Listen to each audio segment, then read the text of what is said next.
My name is Isabel Rowan Whitaker. I grew up in a sleepy town cradled in the green hills of Vermont, where lavender bloomed wild by the roadside and the air smelled faintly of pine and old dreams. From the outside, our family seemed like a picture-perfect postcard. A cedarwood house with a wraparound porch, a white gate that creaked in the wind, and Sunday dinners that flickered with soft candlelight. But beneath the varnish, love was something conditional, measured, weighed, and easily withheld. I was the firstborn of Thomas and Miriam Whitaker, both firm believers in early excellence. My father, a systems engineer with a fondness for abstract puzzles, dreamed of raising a prodigy. My mother once claimed she'd read over 50 books on child development before I was born. I entered this world surrounded by high expectations, watched, measured, and tested like a research project. But when I didn't read by 3 or recite my full name with theatrical flair, the shimmer in their eyes dulled. "We may have to intervene," my mother had murmured one evening, stirring her tea without looking at me. "She's not," responding as quickly as we'd hoped. Then Jenna was born, and I became the quiet note in a symphony no one noticed. My mother seemed to transform into a completely different person. Jenna had a nursery filled with imported toys that sang in 3 languages, flashcards with curated emotions, and a pastel reading corner that looked like it came out of a Scandinavian design magazine. Me? I had a box of used crayons, a dull pencil, and quiet afternoons building imaginary castles from cereal boxes.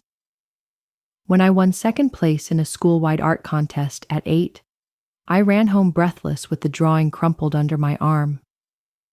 "Jenna read her first English novella today," my mother said flatly, barely glancing up from her laptop. Praise, in our house, was like sunlight through closed shutters. It found its way to Jenna, and rarely to me. When I was 12, autumn came early that year, brushing the hills of Wellington Grove with amber and rust. My room, the only place that still felt like mine, overlooked a patch of quiet woods. Morning light would slip through the curtains like whispers, softening everything it touched. I loved that room. It was the only place where I felt like myself. That evening, as I pinned a new watercolor sketch above my desk, Jenna burst in. "Mom says I'm moving up here. This room's bigger. I need it for my new study corner." I looked at her, thinking she was joking. "No," I said quietly. "This is my room." She shrugged and walked out like it was already settled. The next day, I came home to find my things moved, tucked into a utility room that smelled faintly of detergent and old paint. I stood there for a long time, staring at the pale blue walls. My hands clenched, not in rage, but in something deeper, something like quiet resignation. The old room, now Jenna, gleamed with new learning tools and a pristine white desk. Mine had a crooked lamp and a chair that wobbled. "Mom?" I called. "Why? That's been my room since I was little." She didn't even turn around. "You're older now. Learn to yield. Jenna needs it more." I didn't reply. I went back, shut the door gently, and sat on the edge of the bed. The hallway light spilled in through the crack, pale and distant. At that moment, I knew. In this house, I was only a shadow passing through the light. Even though I was the eldest, by the time I was in the final year of high school, life in the Whitaker household still revolved around Jenna. She was an outstanding student at a prestigious private school, had a driver who picked her up in a brand new SUV, and a private tutor twice a week. As for me, I went to a public school, walked to class every morning, and handled everything from schoolwork to extracurricular activities on my own. I never complained. I was used to living in the background. But I wasn't prepared for the moment when all illusions of fairness were shattered. right at the dinner table. That day, we went to have dinner at my grandparents' house. Dinner at my grandparents' house always smelled like rosemary and old records. We sat around the dinner table, the warm yellow light shining down on layers of Mom's lasagna, as if the light itself was trying to warm up the silent atmosphere. Jenna chattered endlessly about her summer program at Stanford, each of her words like a kite full of wind, soaring far. "That's wonderful," Grandma Lucy nodded, then turned to me. "And what about you, Isabel? Have you thought about college?" I looked up for the first time during the meal. A sliver of light slipped past my lashes, and my heart swelled with hope. Someone finally remembered I was here. I had applied to the University of Oregon and UC Davis, and just yesterday, I received an acceptance letter for the business program at Oregon, with a partial scholarship. If I could just get a bit more financial support. The sound of Mom placing her knife and fork on the table rang out like a sharp cut, severing my train of thought. "Isabel," Mom said, her voice tight like a zipped-up bag. "Your father and I have discussed it. We can't afford to help with your tuition this year." I blinked. Those words were like a gust of wind blowing away the fragile papers I was trying to build into a future. "We have to prioritize Jenna," Dad added, unblinking. "She has a shot at an Ivy League school. That's a rare opportunity." I swallowed hard. "So, the savings you said were for both of us now. They're all for Jenna?" Mom sighed as if explaining an undeniable truth. "Jenna has real potential. And you, Isabel? Maybe you should consider starting at a community college. Or working for a while? Not a bad option." That line echoed in my mind like a voice in an empty room. They didn't say it outright, but I understood. I had been written out of their future. The room suddenly felt airless. Only the soft clink of Grandma Lucy's spoon against her plate remained, like a lonely raindrop tapping the window pane. "Linda," she spoke, her voice low but firm. "Both girls are my granddaughters. I can't just sit here and watch one be cast aside like she doesn't exist." Mom pressed her lips together. "Mom, this isn't—" "Yes, it is our business," Grandpa Christoph interrupted, his words shutting the conversation like a slamming door. That night, while I was washing the dishes, the cold water numbing my hands but still not as cold as the emptiness inside me, Grandma Lucy placed her hand gently on my shoulder, as if lifting a broken-winged bird. "You don't have to carry this burden anymore," she said. "Your grandfather and I will pay your entire college tuition. No loans." I turned, eyes red. "But that's so much money?" "Not too much when it's an investment in someone who doesn't give up," she smiled. "You don't need favoritism to shine, Isabel. You've already done that on your own."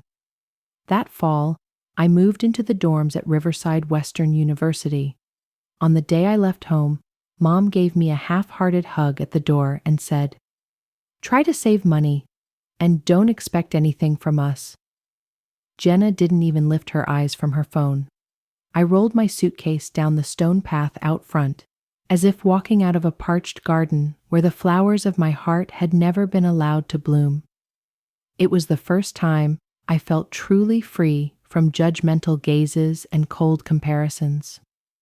College was a whole new world. There, I was no longer the shadow behind a fake winged angel. I was Isabel Rowan Whitaker, an economics major with sharp instincts and a quiet resolve like the ancient pines of the Pacific Northwest. Professors often stopped to ask for my thoughts. Friends came to me for help. And every Sunday night, I called my grandparents, telling them about every small step I made, like I was replanting a garden of my own, with seeds of effort and belief. My parents never called. They never asked. Strangely, I no longer felt sad. I had stopped seeking validation from a place that never intended to offer it. My worth now came from within, not from judgment, but from self-understanding. I entered my senior year with a quiet, grounded confidence. Thanks to long nights in the library and shifts at a tiny downtown cafe, where I learned to read the subtlest expressions on customers' faces, I started to be noticed. One of my finance professors, Dr. Euclides, recommended me for a competitive internship at a prestigious investment firm in Portland, Westwood Analytics. I still remember the first interview: a glass conference room, a maplewood table, 3 managers seated across from me, each holding a copy of my resume. One of them, Ms. Zane, asked, "What do you think is the most important factor in building an investment strategy?" I replied, "Not just understanding the data, but sensing the psychology behind it." They exchanged glances and nodded. I got the internship. And that summer, everything changed. After graduating with honors and having a paper published in a finance journal, I accepted a full-time offer at Westwood Analytics as an investment analyst. I learned how to read dense reports, how to pitch strategies to shareholders, and, most importantly, how to read between the lines, between what seemed like random market fluctuations. 3 years later, while reviewing a high-net-worth client's portfolio, I spotted something strange. A group of tech stocks was showing growth numbers that were too perfect to be real. I stayed up 2 nights, combing through reports, backtracking every appendix chart. Finally, I discovered the companies in the group were manipulating revenue by internally cross-purchasing products, essentially creating fake transactions. If we didn't pull out in time, our client stood to lose at least $35 million. I couldn't stay silent. That Monday morning, I walked into the executive meeting room with a 50-page analysis and a risk simulation model. No one interrupted me. When I finished, the CFO turned to the CEO and said, "She just saved the company." Within 3 days, the entire portfolio was restructured according to my recommendations. 6 months later, not only had the company avoided losses, it reported an 11.4% growth rate, the highest in 7 years. I was promoted to head of investment strategy, but I didn't stop there. I began developing a new risk evaluation system based on market behavior, integrating data from social media, consumer trends, and even political shifts. I called it PRISM. It started as a personal project, but after PRISM accurately predicted 3 major market swings, the leadership couldn't ignore it. A year later, PRISM became the company's core strategic tool. Westwood Analytics surpassed its 2 biggest competitors. I still remember the day I was called into the senior board meeting. CEO Alan Trask smiled at me once everyone was seated. "Isabel, we've just created a brand new position, Chief Investment Strategist, and no one deserves it more than you." I paused for a beat. Just 4 years ago, someone told me to work for a while and figure it out later. That title wasn't just a line on a business card. It was the quiet proof of a journey, from the forgotten child of a distracted family to the woman who now sits at the head of a multi-million-dollar financial firm's strategy table. That evening, there was no champagne toast, no glittering celebration. I went back to where everything real had begun, my grandparents' red brick home. Lucy was pulling cookies from the oven. Christoph was steeping tea. I set the offer letter down on the kitchen table. They exchanged a look and smiled. "Our Isabel," Arthur said gently, "is leading the way now." I looked at them, the first 2 people who had ever taught me that love didn't have to be earned. For once, I didn't need applause. I had become someone I could respect. I decided to mark the moment not with noise, but with closeness. A gathering for the few who had stayed beside me when the world looked away. When I told my mother, she was eager. "Let me plan it," she offered. "We can do it at home, intimate, family." I hesitated, but she added, "You just need to send money for catering and decorations. I'll take care of the rest."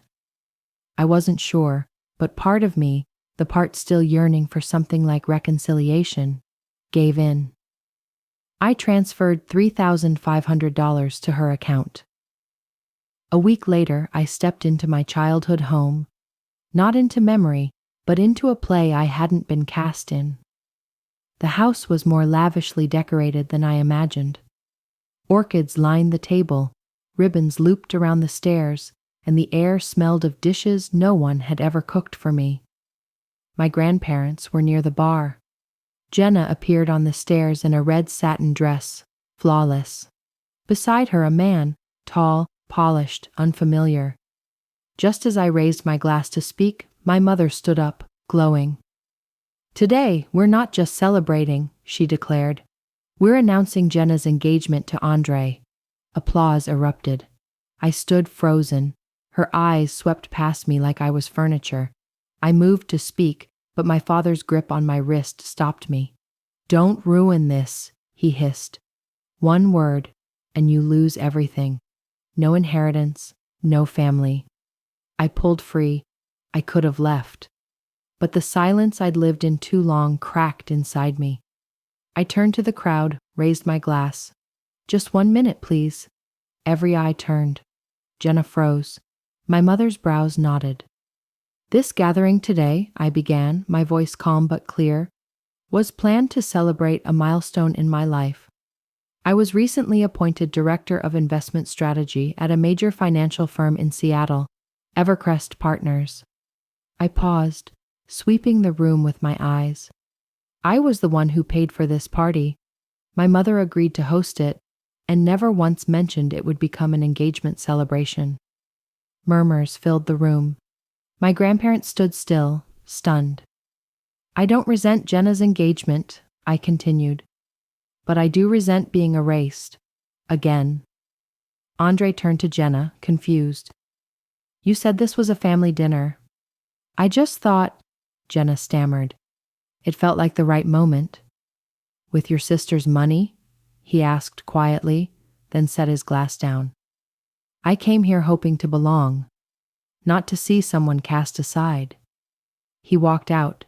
Jenna followed, but the door closed before she could reach him. The room fell into silence. My father's face flushed. "You need to know your place." "No," I said. "This house was built on favoritism. It's no longer home." I turned to my grandparents. Arthur took my hand. Lucy's eyes gleamed. "I don't need this family to know who I am." And so I stepped through the front door, the same one I had once left in silence, under a sky heavy with years of unsaid things. But this time I wasn't hiding. My chin was lifted, eyes forward. Behind me, Jenna's birthday party unraveled like thread pulled from an old hem. Andre didn't speak. He just followed. His silence was louder than any goodbye. Jenna ran after us, barefoot on the porch. But the car door closed before her voice could reach me. The taillights of the sedan vanished behind the pines of coastal Maine. The music died. The room stilled. Jenna stood in the doorway, cheeks flushed not with shame, but fury. "You've always wanted what I had," she hissed. "And now you've ruined it, Isabel. You always do." I didn't reply. I didn't need to. The fire had already gone out. From the corner, Lucy spoke, not loudly, but like a bell that could not be ignored. "Jenna, we each plant our own seeds," she said. "Don't blame your sister because yours didn't bloom." My mother rushed forward, her face pale, not only from fury, but from the weight of something cracking inside. "Isabel, who do you think you are, humiliating your sister like that in front of everyone?" "I don't have to think," I replied softly, my voice barely above a whisper. "I simply spoke the truth, a truth I've kept buried for too long." My father gripped my mother's wrist, trying to steady her, but his eyes burned like cold flame. "If you walk out of here today," he said, voice frigid, "you are no longer part of this family. Don't expect an inheritance. Don't expect to ever call us again. To us, it'll be as if you never existed." I opened my mouth, unsure if I was breathing or breaking. But before I could speak, Mr. Kristoff, who had watched the entire evening in silence, stepped forward. His voice rang out like a bell cutting through a storm. "Kristoff," he said calmly but firmly, "if you intend to cut Isabel from this family, then perhaps it's time we reveal a few truths of our own." Mrs. Lucy took his hand and joined him, her steps light but unwavering. My mother looked at them, her breath faltering, as if she sensed something long hidden was about to rise. "We updated our will 3 months ago," she said calmly. "All our assets, the house, the savings, the investment shares, will go to Isabel." My mother gasped. "What?" "We've seen enough," Kristoff said, "enough to know who lives by their values and who's only ever known privilege." "Jenna is my daughter," my mother almost screamed. "Why her?" "Because she's the only one in this family who never asked for anything, never complained, and never stepped on others to lift herself up," said Lucy, voice trembling but gaze steady. "We don't reward favoritism or deception." Jenna broke into sobs, her pride crumbling like a porcelain vase hitting marble. She ran up the stairs, the hem of her crimson dress flashing like a wound unraveling across a once grand painting. My mother stood frozen in the center of the room. My father turned his face away, silencing his only refuge. I held my purse tightly, looking at the grandparents who never once asked me to be anything but myself. I never wanted this. I don't need an inheritance." "We know," Kristoff smiled gently, "and that's why you deserve it more than anyone." I looked around the house. Once a wound, now a stage for truth. Everyone slowly rose, their eyes avoiding mine, as if waking from a dream they'd rather forget. No one stopped me when I turned away. I walked outside, spring night air brushing my cheek, bringing the scent of apple blossoms from the back garden. I heard the door close behind me. This time it wasn't slammed. It was a chapter closing. On the ride home to Havenport, Lucy reached across the seat and gently held my hand. "You don't have to fight for space anymore, Isabel," she said. "Now, you can just live." I looked at her, my eyes stinging. For the first time, I felt peace, not from success or applause, but from choosing myself, over and over. It's been 3 years since that night, the last time I ever stepped into my parents' home. I left with truth, pain, and a quiet strength I didn't know I had. I never looked back, and I never felt the need to. In those 3 years, I poured my heart into my work at Holloway and Finch. Every morning before dawn, every midnight on the 21st floor, I was there, crafting investment strategies, refining Polaris AI, and guiding my team through impossible turns. When CEO Alan Trask announced his retirement, no one expected he would name me his successor. But for me, it wasn't luck. It was every difficult decision, every sacrifice, every night I stayed behind.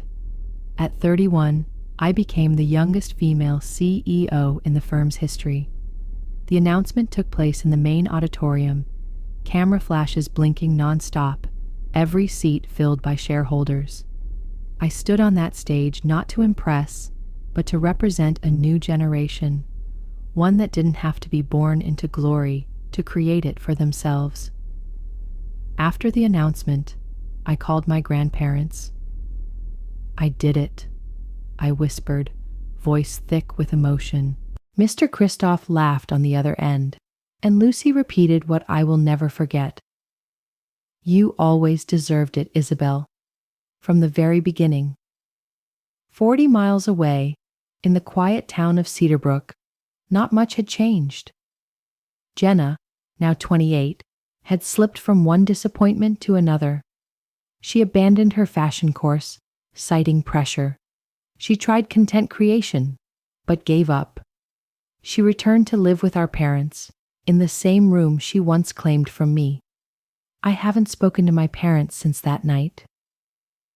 Sometimes my grandparents mention hearing from mutual friends that my parents have asked about me, but I no longer care. I've learned that not every relationship is worth keeping, especially those built on denial and selfishness. Every Sunday, I have dinner with Mr. Christoph and Grandma Lucy. One day, I asked if they regretted leaving everything to me.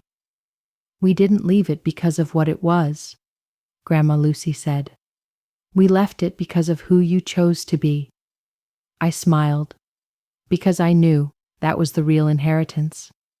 One spring evening, I stepped out of a boardroom and saw her. Jenna. She looked thinner, uncertain, but still wearing designer heels and a trench coat too expensive for comfort. "I'm not here to apologize," Jenna said quickly. "I just want to know how you did it, without anyone backing you." I looked at her, not with anger, not with pity, just clarity, because once I had nothing too, and that was when I learned to stand. She stared, said nothing, then walked away. I don't know if Jenna will ever change, but I do know one thing. I will never again be the sister who shrinks to make others comfortable. I returned to the office, not just a place of work, but a second home where early ideas had grown into something far greater. There, familiar faces awaited me, not only to build something new, but to remind me that any journey, no matter how it begins, will find its light so long as you don't abandon yourself. My story was never just about an unfair family. It was a quiet journey to prove that inner worth and perseverance could outlast any rejection. I had once been overlooked, pushed aside in moments that should have belonged to me. But I chose to step into the light, not out of vengeance, but out of truth and dignity. Today, I no longer seek validation from those who once turned away. I found my place beside people who truly see me. And most importantly, I've learned how to truly see myself with gentler eyes.